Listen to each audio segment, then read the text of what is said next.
দিনাজপুরের কাহারোল উপজেলায় জাতীয় ভোক্তা অধিকার সংরক্ষণ আইনে ভ্রাম্যমাণ আদালতের অভিযান পরিচালনা করা হয়েছে। আজ সোমবার 18 মে 2026 বিকেলে উপজেলার 1 নং ডাবর ইউনিয়নের জয়নন্দহাট এলাকায় এ অভিযান পরিচালনা করেন কাহারোল উপজেলা নির্বাহী ম্যাজিস্ট্রেট ও উপজেলা নির্বাহী কর্মকর্তা মিস মোকলেদা খাতুন মিম।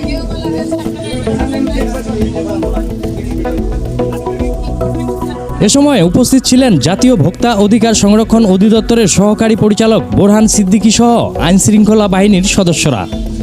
অভিযানকালে কয়েকটি সার ও বীজ ভাণ্ডারে অবৈধ পণ্য সংরক্ষণ এবং মূল্য তালিকা প্রদর্শন না করার অভিযোগে 4টি প্রতিষ্ঠানকে মোট 7,000 টাকা জরিমানা করা হয়।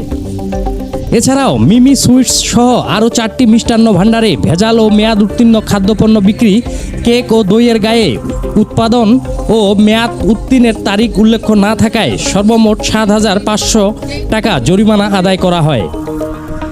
ভোক্তাদের নিরাপদ খাদ্য নিশ্চিত করতে এ ধরনের অভিযান অব্যাহত থাকবে বলে জানিয়েছেন সংশ্লিষ্ট কর্মকর্তারা। Birganj Kaharol update, news desk.